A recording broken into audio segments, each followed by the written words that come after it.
नमस्कार जोहार, मैं हूं दशरथ प्रधान और आप देख रहे हैं न्यूज 25 झारखंड। उभरती झारखंड की बदलती तस्वीर। तो चलिए जानते हैं झारखंड की 25 बड़ी खबरों को फटाफट अंदाज में। उससे पहले यदि आपने हमारा चैनल को सब्सक्राइब नहीं किया है तो चैनल को अभी सब्सक्राइब कर दे, बेल आइकन को प्रेस कर दे और वीडियोस को लाइक शेयर जरूर करें। तो पहली बड़ी खबर देखिए सरायकेला से आ रही है, जो रेलवे ट्रैक से मिले शव की हुई पहचान, 2 आरोपी गिरफ्तार, डाहिन बिसाई के शक में की गई थी हत्या। जिला के गम्हरिया थाना अंतर्गत यशपुर रेलवे फाटक के पास नग्न अवस्था में मिले छत विचित शव की पहचान सरायकेला थाना अंतर्गत नारायणपुर की वृद्धा भवानी कैवर्त के रूप में की गई है। मामले में पुलिस ने 2 युवकों को गिरफ्तार कर जेल भेज दिया है। गिरफ्तार आरोपियों में वृद्ध के ही रिश्तेदार लक्ष्मण कैवर्त व चंदन कैवर्त शामिल है। मामले को लेकर जानकारी देते हुए एसडीपीओ समीर कुमार सवैया ने बताया कि डायन बिसाई के शक में दोनों भाई ने मिलकर उसकी हत्या कर दी थी। बाद में उसके शव को 2 टुकड़ा कर एक भाग रेलवे पटरी पर तथा दूसरा भाग को डोंडा के पास संचय नदी के किनारे फेंका था, जिसे पुलिस ने आरोपियों की निशानदेही पर बरामद कर लिया है। अगली बड़ी खबर देखिए, जहां 2 मालगाड़ियों के बीच जोरदार टक्कर, 2 की मौत, 4 लोग गंभीर रूप से घायल। साहेबगंज जिले के बरहेट में एनटीपीसी फाटक के पास 2 मालगाड़ियों के बीच भीषण टक्कर हो गई। घटना में 2 लोगों की मौत हो गई जबकि 4 लोग घायल हैं। साहेबगंज मुख्यालय से पहुंचे फायर ब्रिगेड के कर्मी रवि ने बताया कि घटना सुबह 3:30 बजे की है। एक मालगाड़ी पटरी पर खड़ी थी। इस दौरान दूसरी तरफ से आ रही मालगाड़ी ने जोरदार टक्कर मार दी, जिससे इंजन व कोयला लोड बॉगी में आग लग गई। वहीं 2 इंजन पटरी से नीचे उतर गया और इंजन पूरी तरह से क्षतिग्रस्त हो गया। इंजन में 7 लोग सवार थे, जिसमें 2 की मौत और 4 लोग घायल हैं, जबकि एक कर्मी इंजन में फंसा हुआ है, जिसे बाहर निकालने की कोशिश जारी है। सभी को बरहेट सदर अस्पताल में ले जाया गया है। इधर घटना की सूचना मिलते ही रेल प्रशासन भी मौके पर पहुंच गई है। बरहेट पुलिस भी मौके पर पहुंच गई है। अगली बड़ी खबर देखिए, जहां गिरिडीह में 2 पक्षों में पथराव, भारी संख्या में पुलिस बल की तैनाती। गिरिडीह जिले में 2 पक्षों में पथराव हुआ है। इस घटना के बाद इलाके में तनाव है। भारी संख्या में पुलिस बल की तैनाती की गई है। घटना नगर थाना के ठीक पीछे धरियाडी की है। बताया जा रहा है कि सोमवार की शाम को 2 पक्षों के बीच विवाद हो गया, जिसके बाद माहौल को खराब करने का प्रयास किया गया। कुछ लोग इसे दूसरे ही रंग देने में जुट गए। इस दौरान पथराव भी किया गया। हालांकि घटना की जानकारी के बाद प्रशासन तुरंत ही एक्टिव हुआ। नगर थाना पुलिस के साथ मुफस्सिल थाना पुलिस भी मौके पर पहुंची और उलझ रहे लोगों को खदेड़ दिया। पुलिस के सख्त रुख के बाद स्थिति सामान्य हुई। अगली बड़ी खबर देखिए, जहां सीएम का निर्देश, कल सिरमटोली सरना स्थल पर पुलिस बल के साथ धक्का मुक्की करने वालों पर नहीं होगी कोई कार्रवाई। मुख्यमंत्री हेमंत सोरेन के निर्देश पर सोमवार को सिरमटोली स्थित सरना स्थल पर पुलिस कर्मियों और दंडाधिकारियों के साथ धक्का मुक्की व छीना झपटी करने वाले लोगों पर पुलिस प्रशासन ने कार्रवाई नहीं करने का निर्देश दिया है। राज्य सरकार ने विज्ञप्ति जारी कर यह जानकारी सार्वजनिक की है। मालूम हो कि 30 मार्च को सिरमटोली फ्लाईओवर के रैंप को हटाने के लिए कुछ लोगों ने जुलूस निकालकर उग्र प्रदर्शन किया था। इस क्रम में प्रदर्शनकारियों ने बैरिकेड तोड़ने के साथ साथ विधि व्यवस्था बनाए रखने के लिए वहां प्रतिनियुक्त दंडाधिकारियों एवं पुलिस बल के साथ धक्का मुक्की और छीना झपटी की थी। इस घटना के बाद 30 मार्च को पुलिस द्वारा चुटिया थाना में प्राथमिकी दर्ज कराई गई थी। प्राथमिकी दर्ज करने की सूचना प्राप्त होने पर सरकार ने महानिदेशक सह पुलिस महानिरीक्षक झारखंड को यह निर्देश दिया है कि चूंकि ये घटना सरहुल पर्व की भावना से जुड़ा हुआ है, अंत इससे प्राथमिकी के आधार पर अभियुक्तों के विरुद्ध किसी भी कार्रवाई पर रोक लगाई जाए। इसके बाद डीजीपी ने रांची पुलिस को किसी तरह की कार्रवाई करने से मना किया है। अगली खबर देखिए, जहां महुआ माझी को अस्पताल से मिली छुट्टी, 33 दिनों से भर्ती थी। झामुमो की राज्यसभा सांसद महुआ माझी को अस्पताल से छुट्टी मिल गई है। वो सोमवार को घर वापस लौटी। ऑर्किड अस्पताल में 33 दिनों तक उनका इलाज चला। डॉक्टरों ने उन्हें अभी कुछ और दिन आराम करने की सलाह दी है और नियमित परामर्श लेने को कहा है। अस्पताल से छुट्टी देने से पहले उनके स्वास्थ्य को एक बार फिर से जांच की गई। मालूम हो कि 26 फरवरी को सड़क दुर्घटना के दौरान उनके हाथ और पसली में चोट आई थी। बाईं कलाई फ्रैक्चर हो गई थी। अगली खबर देखिए, जहां नौटंकीबाज है हेमंत सरकार, पहले एफआईआर करो फिर वापस लो, बोले बाबूलाल मरांडी। भाजपा प्रदेश अध्यक्ष एवं नेता प्रतिपक्ष बाबूलाल मरांडी ने हेमंत सरकार को नौटंकीबाज करार दिया है। उन्होंने कहा कि फ्लाईओवर रैंप निर्माण का विरोध कर रहे आदिवासियों पर मुकदमा फिर कार्रवाई नहीं करने का निर्देश बढ़िया नौटंकी है। बाबूलाल मरांडी ने कहा कि पहले तो सारहुल पर मनाने वालों को डराने के लिए उन पर एफआईआर करो, फिर सहानुभूति बटोरने के लिए एफआईआर पर किसी भी तरह का कार्रवाई नहीं करने का निर्देश दो, पुलिस को कार्रवाई करने से रोको। उन्होंने कहा कि मुख्यमंत्री हेमंत सोरेन को अगर सही में सरहुल पर्व की भावना का एहसास है तो सबसे पहले उन पुलिस वालों को निलंबित कर कठोर कार्रवाई करना चाहिए जिन्होंने आदिवासियों पर एफआईआर किया है। अगली खबर देखिए, सरायकेला जिले से है, जहां चांडिल में भव्य बहाबोंगा महोत्सव, आदिवासी समुदाय ने प्रदर्शित की अपनी सांस्कृतिक विरासत। चांडिल गोलचक्कर जौहर थान में श्रद्धा और हर्षोल्लास के साथ बहाबोंगा महोत्सव मनाया गया। इस अवसर पर आदिवासी समुदाय के लोगों ने बड़ी संख्या में भाग लिया और अपनी सांस्कृतिक विरासत को प्रदर्शित किया।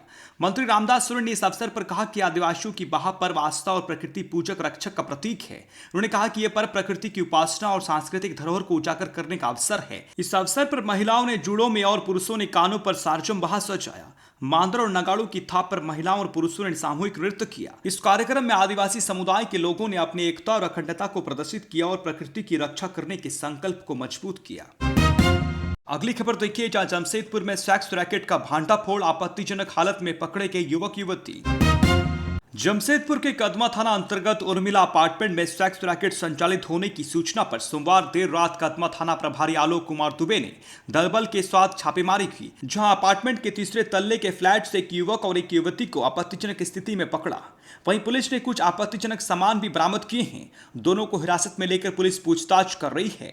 थाना प्रभारी आलोक कुमार दुबे ने बताया कि स्थानीय लोगों ने सूचना दी कि इस फ्लैट में हर दिन अलग अलग लड़के लड़कियों का आना जाना लगा रहता है। उन्होंने आशंका जताई कि यहाँ कोई गलत काम हो रहा है। इसी सूचना पर छापेमारी की गई और एक युवक और एक युवती को हिरासत में लिया गया। फ्लैट के मालिक का पता लगाया जा रहा है। अगली खबर देखिए, जहां कल से फिर झारखंड में बदलेगा मौसम का मिजाज, गर्जन के साथ होगी बारिश।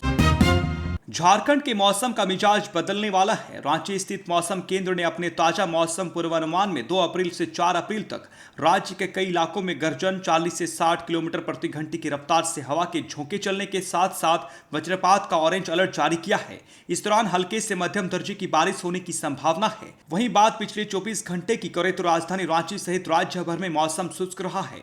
31 मार्च को राज्य का अधिकतम तापमान जमशेदपुर में 49.1 डिग्री सेल्सियस रिकॉर्ड किया गया, जबकि न्यूनतम तापमान हजारीबाग में 13.4 डिग्री रहा। अगली खबर देखिए, जहां दिव्यांग मां बेटी का अब तक नहीं बना आधार कार्ड।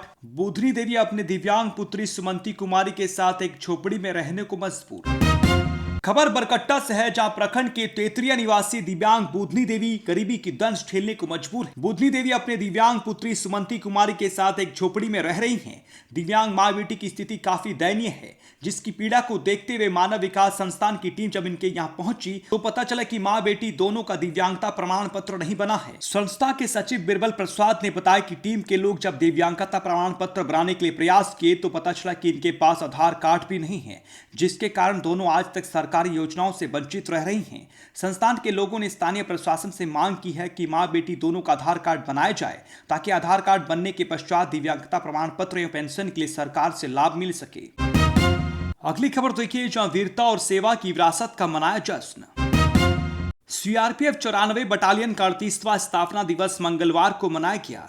तजना स्पोर्ट्स कॉम्प्लेक्स स्थित बटालियन परिसर में कार्यक्रम हुआ। कमांडेंट विनोद कुमार ने सीआरपीएफ के शहीदों को याद किया, उन्हें श्रद्धांजलि दी। इसके बाद सैनिक सम्मेलन का आयोजन किया गया। कमांडेंट ने सीआरपीएफ के गौरवपूर्ण इतिहास को बताया। उन्होंने कहा कि सीआरपीएफ 94 बटालियन की स्थापना 1 अप्रैल 1988 को भुवनेश्वर में किया गया था। यह बटालियन नागालैंड, पंजाब, पश्चिम बंगाल, त्रिपुरा, जम्मू कश्मीर, दिल्ली में तैनात रही। सभी जगहों पर अच्छा काम किया। उन्होंने कहा कि मार्च 2010 में इस बटालियन को नक्सल विरोधी ऑपरेशन के लिए खूंटी जिला में तैनात किया गया। इस बटालियन ने कई सफलताएं अर्जित किया है। सीआरपीएफ 94 बटालियन आज खूंटी में शांति कायम करने में सफल रही। उन्होंने बटालियन के भविष्य की रणनीतियों से भी अवगत करवाया। कमांडेंट ने पेंशन कर्मियों और शहीदों के परिवारों को सम्मानित किया, समस्याओं को भी सुनी और दूर करने का भरोसा दिया। इससे पहले उन्हें क्वार्टर गार्ड की सलामी दी गई। कार्यक्रम में जवानों के बीच वॉलीबॉल मैच का आयोजन किया गया। मौके पर उप कमांडेंट अंजन कुमार, चिकित्सा अधिकारी डॉक्टर विनय कुमार यादव सहित अन्य उपस्थित रहे। अगली खबर देखिए, जहां इंस्टाग्राम से दोस्ती फिर प्यार, पंजाब की युवती आई झारखंड। जलंधर रवाना होने से पहले पहुंची पुलिस। पंजाब की युवती और झारखंड की नाबालिग की दोस्ती इंस्टाग्राम पर हुई थी। पिछले 1 साल से इनकी दोस्ती चल रही थी। दोनों के परिजनों को इसकी जानकारी थी। सोमवार को युवती जलंधर से बोकारो पहुंची। नाबालिग के परिवार के साथ रही। परिजनों को इनकी प्यार की भनक नहीं थी। नाबालिग की मां की शिकायत पर पंजाब रवाना होने से पहले ही पुलिस उन्हें चास थाने ले आई। पंजाब की युवती को झारखंड के बोकारो जिले की नाबालिग से ऑनलाइन प्यार हो गया था। इंस्टाग्राम से दोस्ती फिर प्यार के बाद पंजाब की युवती झारखंड पहुंची और परीक्षा के बहाने नाबालिग को साथ लेकर बोकारो रेलवे स्टेशन से जलंधर रवाना होने वाली थी। इससे पहले ही पुलिस ने मंसूबे पर पानी फेर दिया। अगली खबर देखिए, जहां धनबाद में कोयला डंपिंग की चपेट में आने से एक युवक की मौत, शव उठाने पहुंची पुलिस का विरोध। धनबाद के झरिया में मंगलवार को कोयला डंपिंग की चपेट में आने से एक युवक की मौत हो गई। मृतक का नाम संजय महल्ला बताया जा रहा है। वो गोल्डन पहाड़ी का रहने वाला था। आसपास के लोगों से परिजनों को इस हादसे की सूचना मिली, तब परिजनों ने मृतक की पहचान की। पुलिस जब शव उठाने पहुंची तो ग्रामीणों ने विरोध किया। वे उच्च अधिकारियों को बुलाने की मांग कर रहे थे। आसपास के लोगों का कहना है कि शायद संजय मल्ला शौच के लिए गया होगा और पत्थर की चपेट में आ गया। तीसरे थाना की पुलिस और झरिया सर्कल इंस्पेक्टर पंकज भूषण और आसपास की पुलिस भी घटनास्थल पर पहुंची और शव को उठाने की कोशिश कर रही थी। तभी गांव वालों ने इसका विरोध करना शुरू कर दिया। उन लोगों का कहना था कि बीसीसीएल और प्रशासन के उच्च अधिकारियों के आने के बाद शव उठाने दिया जाएगा। अगली खबर देखिए, जहां स्वास्थ्य सहिया मांगों को लेकर 15 को निकालेंगी रैली। दुमका प्रदेश स्वास्थ्य सहिया कर्मचारी संघ के दुमका प्रखंड इकाई की बैठक अध्यक्ष ज्योति मुर्मू की अध्यक्षता में इंडोर स्टेडियम के प्रांगण में हुई। इसमें जिला संरक्षण विजय कुमार दास उपस्थित हुए। बैठक में सर्वसम्मति से निर्णय लिया गया कि 15 अप्रैल को घोषणा के अनुरूप मानदेय लागू करने सहित 9 सूत्री मांग को लेकर रैली निकाली जाएगी और सरकार पर दबाव बनाया जाएगा। श्री दास ने कहा कि स्वास्थ्य सहिया स्वास्थ्य सुविधा को ग्रामीण क्षेत्र में पहुंचाने का काम करते हैं, पर समान काम समान वेतन लागू नहीं किया गया। बैठक में सभी ने मुख्यमंत्री से समान काम समान वेतन लागू करने की मांग की है। अगली खबर देखिए, जहां री एडमिशन के नाम पर शुल्क वसूला तो 50,000 से 2.5 लाख जुर्माना वसूली की सरकार, बोले मंत्री। झारखंड के स्कूली शिक्षा मंत्री रामदास सोरेन ने सोमवार को गारुडी रिजॉर्ट में प्रेस कॉन्फ्रेंस कर कहा कि झारखंड शिक्षा न्यायाधिकरण अधिनियम 2017 में ही पारित हुआ था। पूर्ववर्ती सरकारों ने इस पर ध्यान नहीं दिया, पर अब ऐसा नहीं चलेगा। उन्होंने कहा कि सदन में मुझसे निजी विद्यालयों की मनमानी पर सवाल पूछे गए थे, तब मैंने झारखंड शिक्षा न्यायाधिकरण संशोधन अधिनियम 2017 का गजट दिखाया। सवाल पूछने वाले तब सरकार में थे, तब वे चुप हो गए। मैंने इस पर स्पष्ट कर दिया कि अब झारखंड समेत पूर्वी सिंहभूम जिले के निजी स्कूलों में कोई मनमानी नहीं चलेगी। शुल्क निर्धारण को लेकर पहले से ही स्कूल और जिला स्तर पर कमेटी गठित है। इसके लिए स्कूली शिक्षा और साक्षरता विभाग द्वारा सभी आयुक्त व उपायुक्त को पत्र लिखा है और कहा गया है कि झारखंड शिक्षा न्यायाधिकरण अधिनियम 2017 के आलोक में शुल्क समिति का गठन करे। अधिनियम के प्रावधान के अनुरूप 15 दिनों के अंदर विद्यालय स्तर पर शुल्क समिति व जिला स्तर पर जिला समिति का गठन करने को कहा गया है। सरकार की ओर से स्कूलों की हर गतिविधि पर पैनी नजर रखी जाएगी। जो स्कूल मनमानी कर रहे हैं और नियम कानून की अनदेखी कर रहे हैं, उनके खिलाफ कार्रवाई होगी। अगर निजी स्कूलों द्वारा कॉपी किताब, स्कूल बैग, यूनिफॉर्म और री एडमिशन के नाम पर फीस वसूलने के बारे में स्कूल समिति द्वारा जिला स्तरीय समिति के पास कोई शिकायत दर्ज कराई जाती है तो सरकार निश्चित रूप से कार्रवाई करेगी। मनमानी करने वाले निजी स्कूलों पर 50,000 से 2.5 लाख तक का जुर्माना वसूला जाएगा। वसूला गया जुर्माना शिक्षा विभाग के पास जमा होगा।